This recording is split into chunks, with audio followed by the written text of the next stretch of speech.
Hoje é sábado, né? Sábado, dia 15 de agosto de 2020. É, Vamos dedicar esse vídeo, basicamente, a um projeto de paz que eu tenho aqui com a Isabel. Sabe que eu tenho uma relação com a Isabel em que, normalmente, nós concordamos em tudo, né? No amor, na arte, na literatura e também na política. Mas tem um comentário que eu fiz aqui que ficou atravessado nessa relação, que foi um comentário em que eu elogiei o Gilmar Mendes quando ele disse que o Exército, as Forças Armadas no Brasil poderiam estar arriscando muito, entrando num processo genocida proposto pelo presidente Bolsonaro. A Isabel sempre teve uma posição que o Gilmar Mendes não se deve elogiar nunca, porque ele nunca tem uma boa intenção naquilo que ele faz. Ontem ele provou isso. Até o professor Modesto Carvalhosa, ontem, sexta-feira, dia 14 de agosto, que vive sendo detratado por ele conta até a mentira, a fake news de que o Modesto não é professor da USP, e certo? Não esperava que ele passasse por cima, como um trator, da decisão do relator pré-vento do Superior Tribunal de Justiça, Regis Fischer, na decisão que tinha tomado no dia anterior de mandar Fabrício Queiroz e Márcia Aguiar de volta para a prisão depois da absurda decisão do presidente do Superior Tribunal de Justiça, que pegou mal, inclusive lá no STJ, João Otávio de Noronha, mandando o casal para casa. Bom, Isabel tinha razão, me arrependo amargamente desse comentário que eu fiz, embora eu ache que as Forças Armadas se meteram numa gelada e o que o Bolsonaro está cometendo com os índios na questão da Covid-19 sim, genocídio. Tudo bem, mas, como disse a Isabel, quando o Gilmar Mendes acerta, deve ter sido por alguma má intenção. Então vamos levar isso em conta para dizer que até o professor Carvalhosa achou que não tinha como ele passar por cima do Regis Fischer, porque seria como suprimir uma instância, uma coisa que é proibida por decisão anterior, jurisprudência em súmula vinculante do Supremo, do qual ele faz parte e na qual ele votou. Pois é.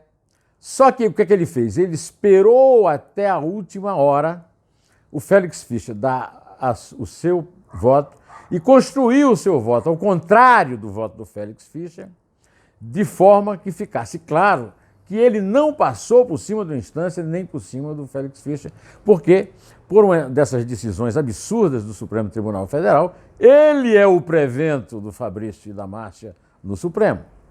Bom, mas vamos ao que ele fez. Eu consultei alguns meus espíritos santos de orelha, no bom sentido, da área jurídica, mas como Gilmar Mendes é um membro do Supremo, da Colenda Corte, e eles são profissionais do direito, então eles dependem de decisões, eles não podem aparecer aqui, eu vou manter o anonimato.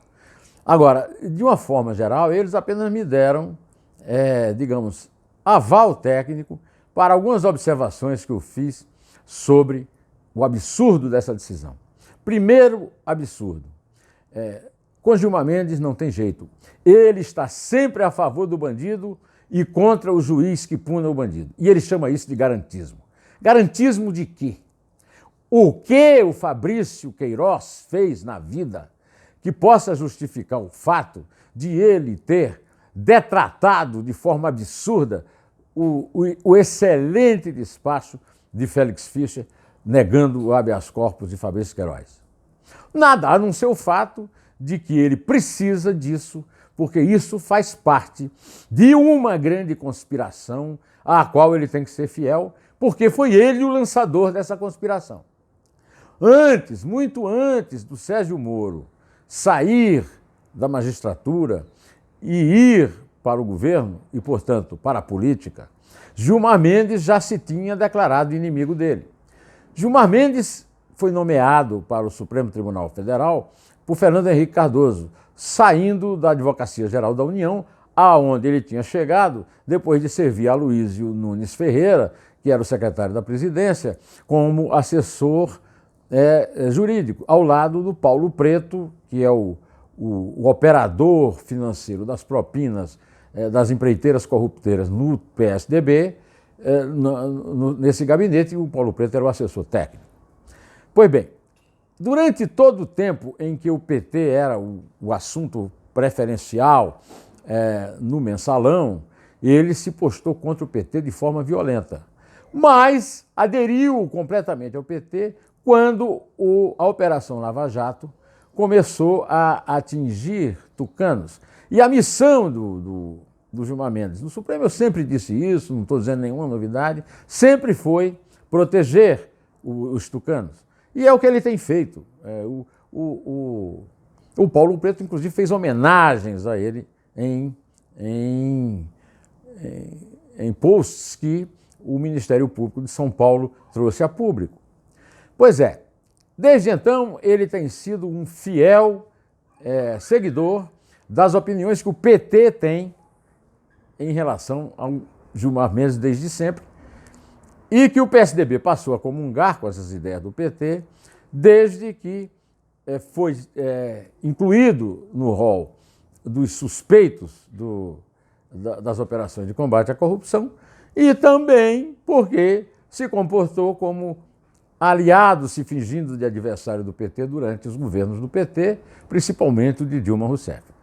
Então, o Gilmar Mendes não está entrando no clube dos que querem fuzilar a reputação do Sérgio Moro. Ele é o iniciador e, para isso, ele se transformou em alguém confiável para o PT, como disse um ilustre membro do PT na Câmara dos Deputados. Aliás, vários ilustres membros, inclusive a presidente do PT. Passou a ser um dos nossos, né? Um dos deles. Né? É isso aí. Então, o que é que aconteceu? O Gilmar Mendes entrou agora no time dos que querem condenar o Sérgio Moro e também já se associou aos que querem permitir que o Lula dispute a eleição.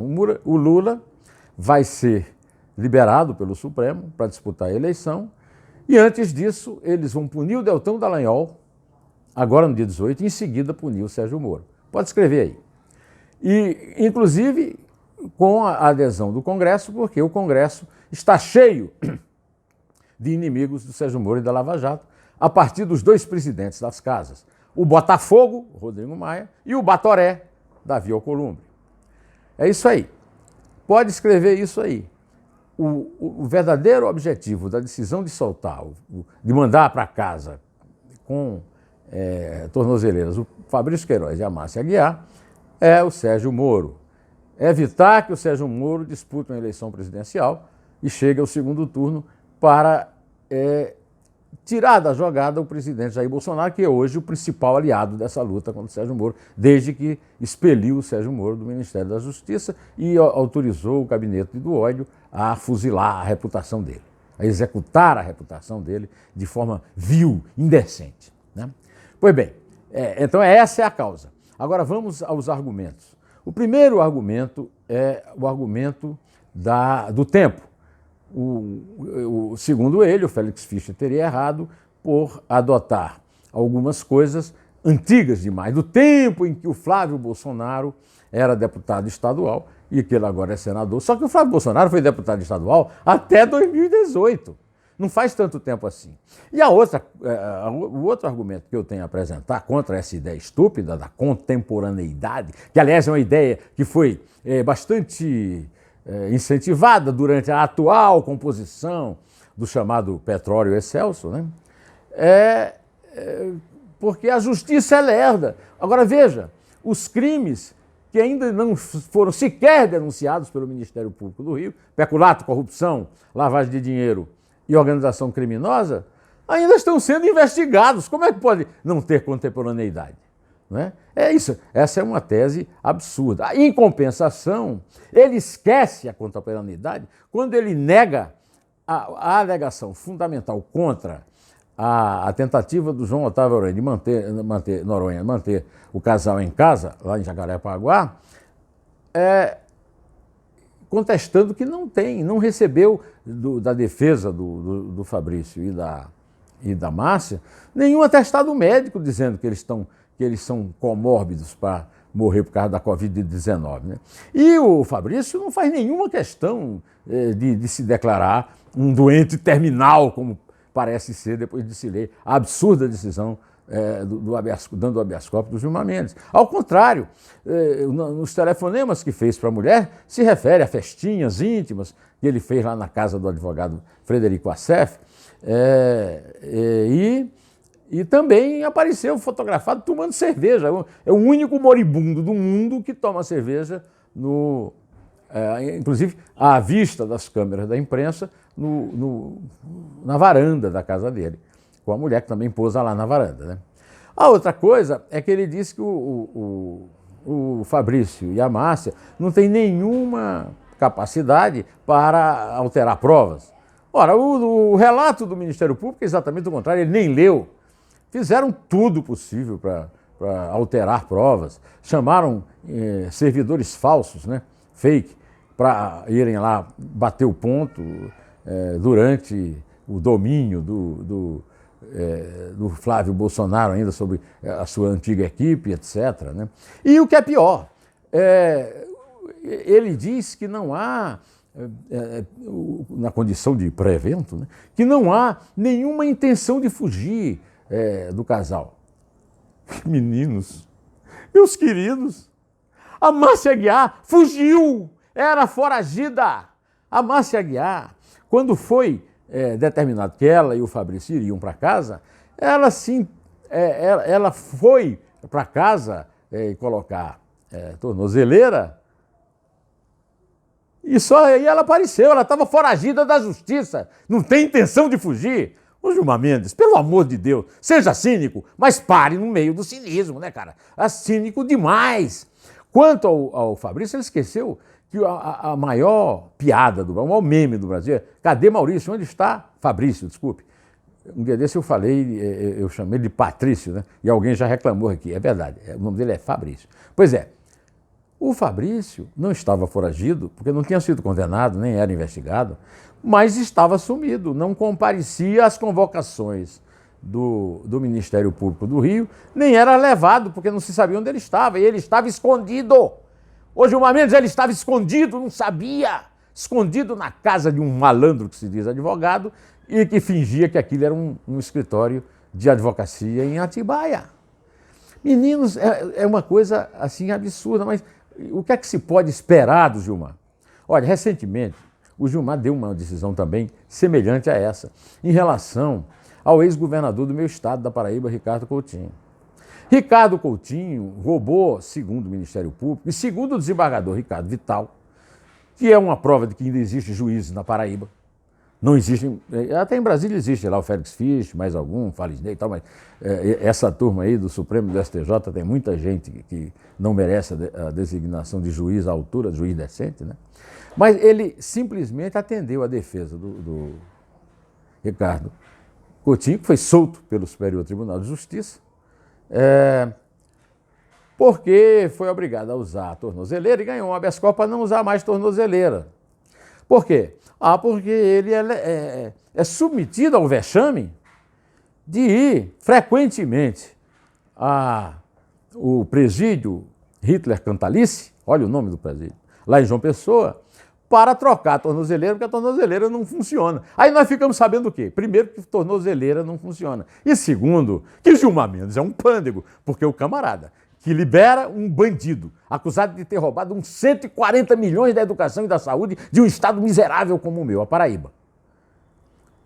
Libera de usar porque o equipamento não funciona, o que era uma obrigação do Estado.